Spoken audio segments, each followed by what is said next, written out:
Hey, this is Matt. Once again, welcome back to another video. This is a paid request for James. Thank you so much for that. For those interested, requesting any type of videos, whether it be a topic, tier list, ranking, review, re-review, thoughts, streams, commentaries, whatever the case may be, feel free to send it either directly down my PayPal. Do have a CashApp as well. Links are down below in info box that I'll get to as soon as I possibly can. And this is for Play Misty for me. Came out in 1971. Was the first film directed by Clint Eastwood. Now, he would go on to direct a lot more movies. High Plains Drifter, which I enjoy. Unforgiven. Hell, the Rookie, which he directed. And now that I think about it, that might have been the first Clint Eastwood film I saw.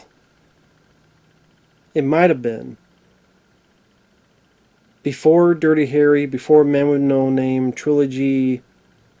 I know around that time I saw In the Line of Fire, which I do quite like, but I think he didn't direct that, but he starred in it. But I think The Rookie might have been the first one I saw. He directed that. I always thought that film was underrated. I love The Rookie. With him, Charlie Sheen, Sonia Braga, Raul Julia. I always thought that was a fun, underrated action film. And I'm looking at it and going, you know what, this, later on, I'm like, this, you've changed a couple things. This could have been a Dirty Harry film. But I like The Rookie. But anyway, he'd go on to direct much $1 Billion Baby, Unforgiven, other movies. But this is the first time. And I thought he did a commendable job. The plot is kind of an early version of Fatal Attraction, where you have the obsessed, in this case, fan, who she takes her love life a bit too seriously because she has some mental faculties broken down and just gets obsessed with I'm going to say Charlie Sheen. Clint Eastwood's character, won't leave him alone, feels they need to be together, take out anyone who she's thinking is in her way. Just, if you can't be with her, you can't be with anybody. A plot that you would see done multiple times throughout the years. I mentioned Fatal Attraction and many other films. Now, okay, the actual plot, Clint Eastwood, he also stars, not just directs. He's a radio disc jockey. At times, he'll get this caller who asks to play Misty for me, hence the title. He goes to a bar one day, he's relaxing, playing games, and this girl picks him up and goes back to his place. They have a bit of sexy times, and he realizes that she's the one that calls in to play Misty. Things seem to be going well, but...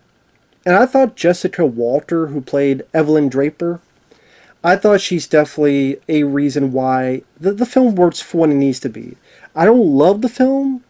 I think the film is okay. I would probably put Fatal Attraction above this among other ones. Because I do think that the film has a bit too slow of a pace. I think it has a bit more of a languid pacing that could have been tightened up a bit.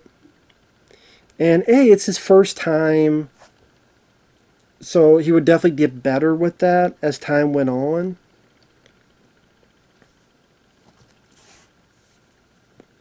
But, like I said, I just thought the pacing at times felt a bit sluggish. But Jessica Walter does a really good job as Evelyn Draper. Because when she's trying to be kind and nice, she has this kind of twinkle in her eye. And then she has these spurts of, seems like bipolar or something to that effect, where someone gets on her nerves and she's like, yeah, you get lost too, asshole. And then Clint Eastwood has his look like, who the hell are you?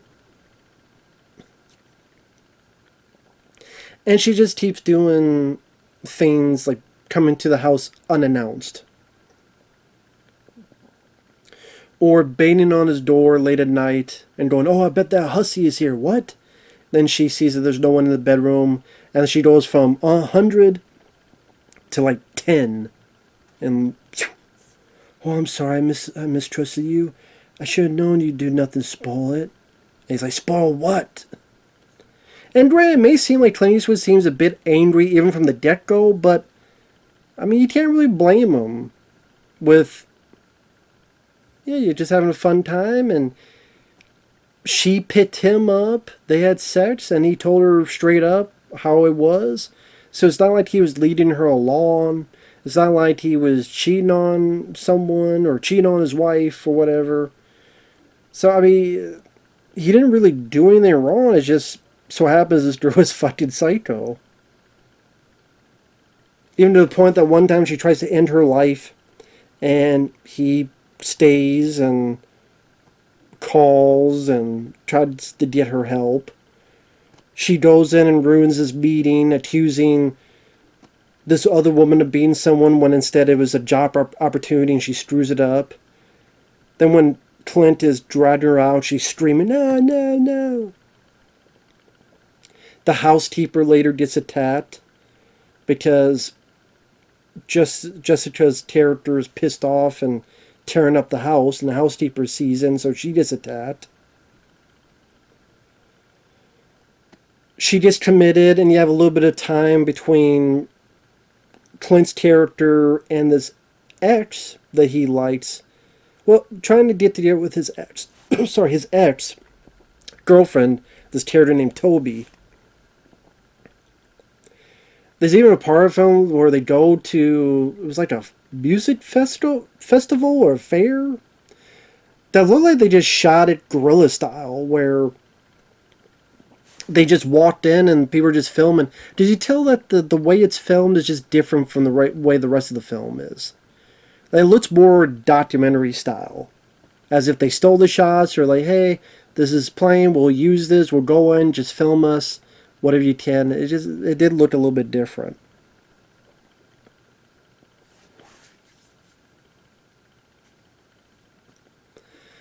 Now, I guess to be fair, you could say there's not a whole lot to the film other than just the insanity of Evelyn Draper being obsessed with Clint Eastwood. On the one hand, it does make it more straightforward.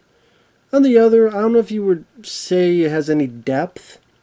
Because, I mean, you don't get to know much about Evelyn Draper. You don't really get to know much about her backstory of, like, truly how she became this way. Maybe there's a hint here and there, but nothing too in-depth.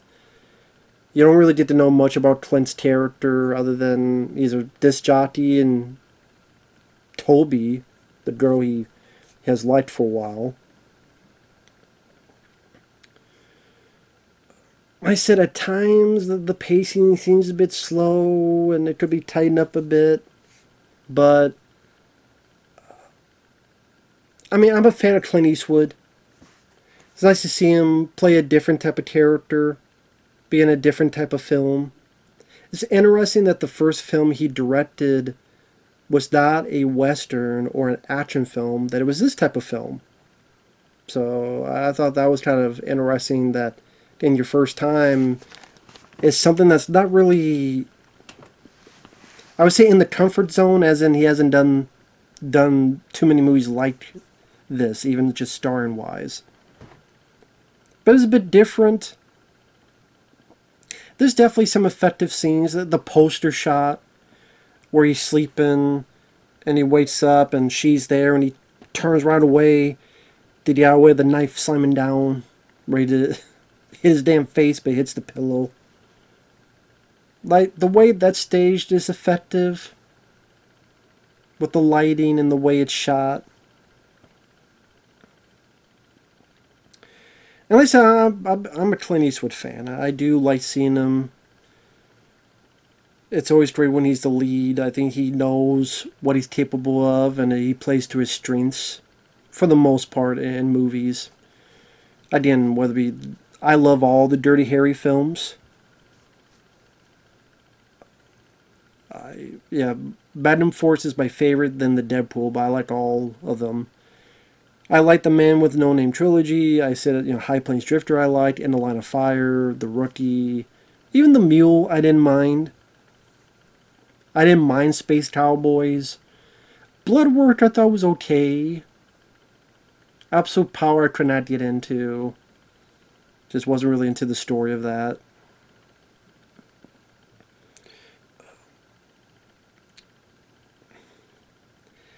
But yeah, Jessica Walter especially is good. I really bought it. I bought her Psychosis. It didn't feel campy. It didn't feel over the top. It didn't feel silly.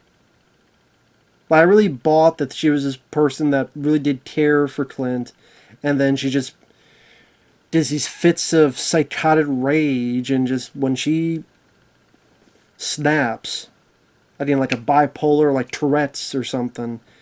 I bought it. I thought it seemed believable coming out of her. And I don't know what all she did. I tried to look up info and I can't remember what all she did. But I mean, she did a really good job in this, I thought. And I thought she was very effective. For example, spoiler the scene when Toby says she's getting a new roommate. And we know who she is, but Toby doesn't until it's too late. And then when the villain turns and talks to her about how stupid she is and how stupid you are, and has the knife, like, oh, you know, this girl's in deep shit.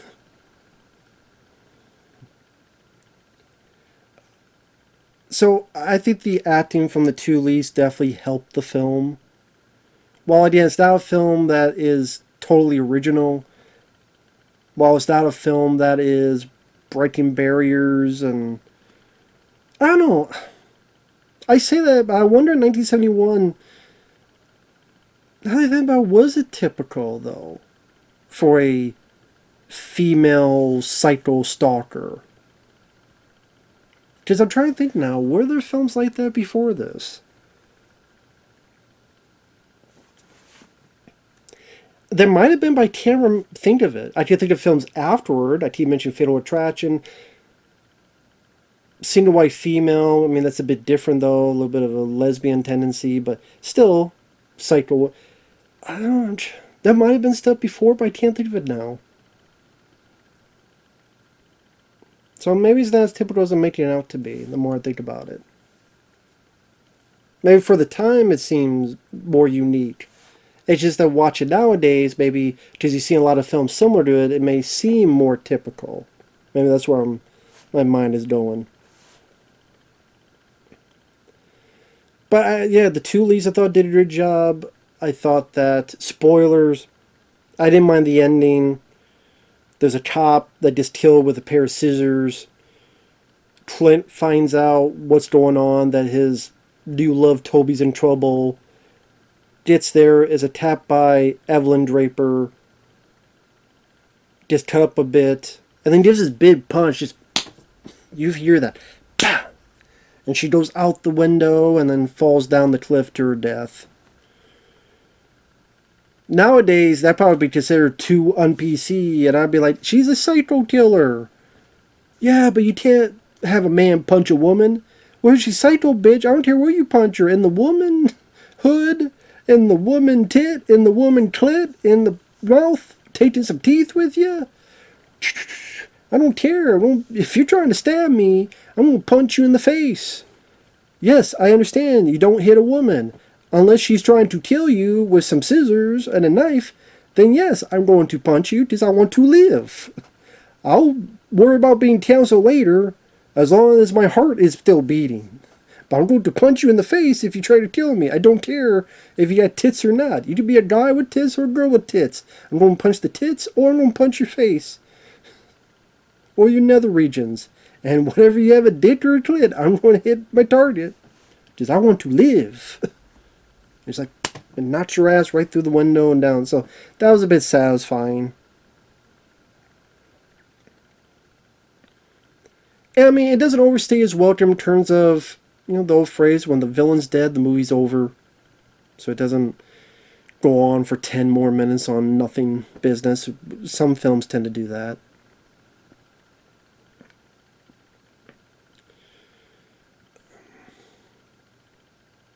But yeah, play Misty for me. I think if you if you like Clint Eastwood and you want to see him in a different type of role, of a thriller type, it's definitely worth a look.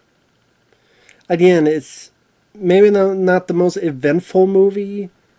It's not the most action-packed movie. It's not meant to be. It's not. I don't think it's the most intense, scary movie. I think the pacing has been tightened up and stuff. But again, if you like Clint, and to repeat one more time, Jessica Walter really gives that kind of convincing performance. As this girl is just not quite there. She got quite a few screws loose. It's a nice first effort for Eastwood. I do think he would get better as a director when he gets more comfortable. But, for a first effort, you could do a lot worse. So with that said, thanks for watching. We'll see you guys later. Bye-bye.